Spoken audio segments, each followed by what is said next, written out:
Our final speaker is Hanna. Kat is a research manager at the Centre for London, where she's working on housing, innovation, and London politics. She's the author of Spaces to Think, The Changing Geography of London's Knowledge Economy. And she's going to talk to us on the topic of Spaces to Think. Kat.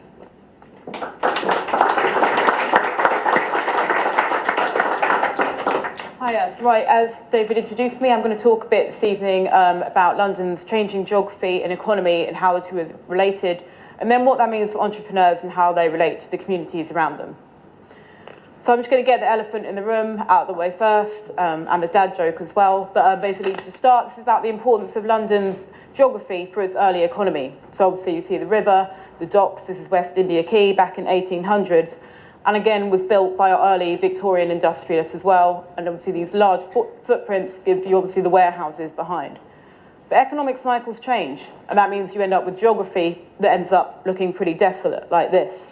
So this is again what happened to the Docklands when trade in London declined.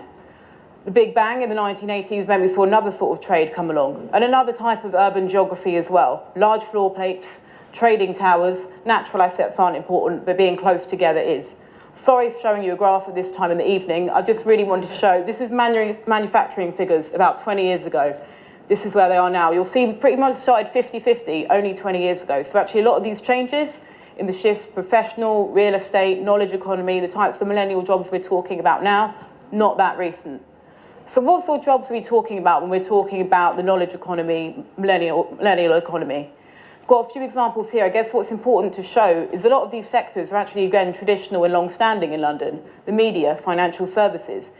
What's really new is often the application of technology, the concentration of high-skilled people applying that technology as well. So who are the types of people that are doing these jobs? This is a book that was written, I think, first now, it's about 10 years ago by Richard Florida, a US urbanist, looking really at millennials, people that value authenticity, proximity, vibrancy in where they live, that ability to work together, to work somewhere that has a culture as well as just a workplace. Which means like places like this are now pretty unpopular. This is Lee Valley Technopark. It, I think, still does exist. As you'll notice, there are no amenities. There's nowhere to go get a drink.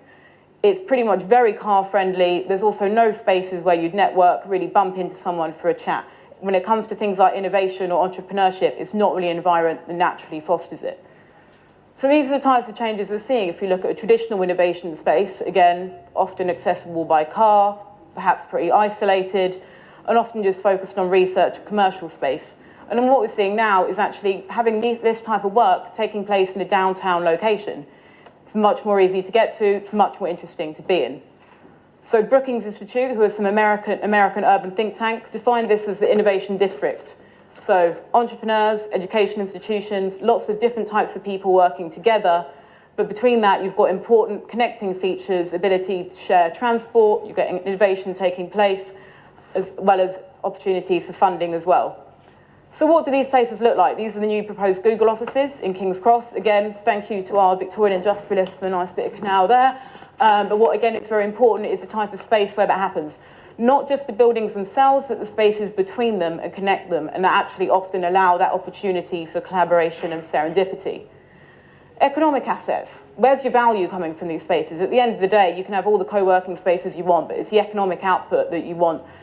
What really we're talking about when we talk about millennial entrepreneurs is highly skilled people being in close proximity. So it's easy to talk about, creativity being important, but it is really the high skill levels that we're talking about. But what is making, what is probably slightly unique is the renewed emphasis we're now having on proximity and connectivity. So that means informal spaces, coffee shops, restaurants. There might be activities that are run in spaces, things like this talk tonight, things like hackathons, where you're actually giving people a reason to come and to share ideas and work together. Where I work, we did a bit of research looking at sites in London and understanding the permeability of these spaces. So how would you differentiate them? So a campus, you're only going to go there really if you're going to go study or work in that university. A cluster might be something that's naturally forming, or actually we've seen some cluster strategies where you've got a range of places, or something that's embedded.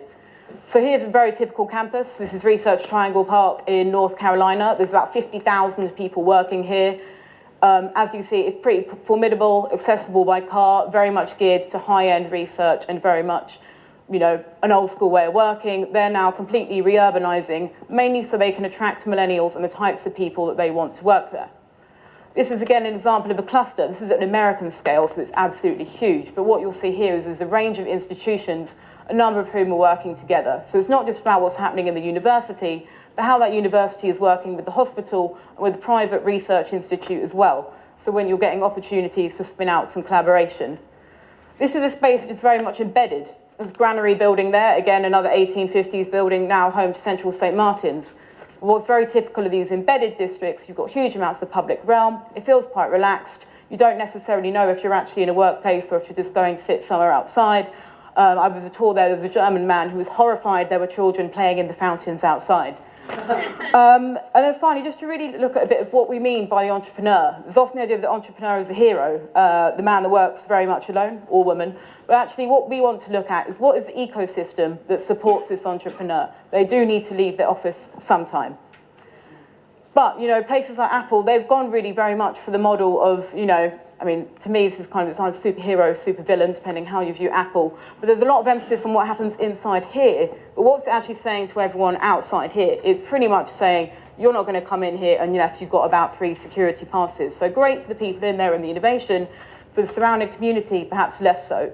In contrast, this is here east. This is in Stratford, in the old Olympic Park. This is frontward facing. There's a lot of this is going to be retail mixed in. You would go there if you weren't working there. You might go buy something. You might maybe look at some 3D manufacturing that's taking place whilst you're there.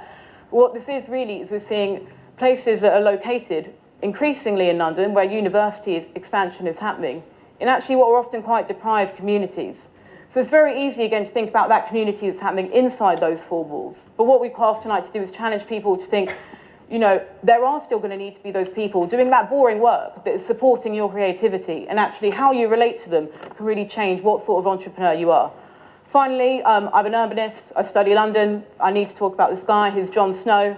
And basically, what he did was pretty unglamorous, but he was probably one of the most important entrepreneurs. He founded, essentially, the idea of a sewage system in London. Thankfully, he built it twice as big as the current population, which is why we've still got that same sewage system today.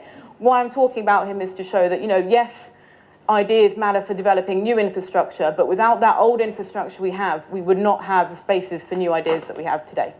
Thank you.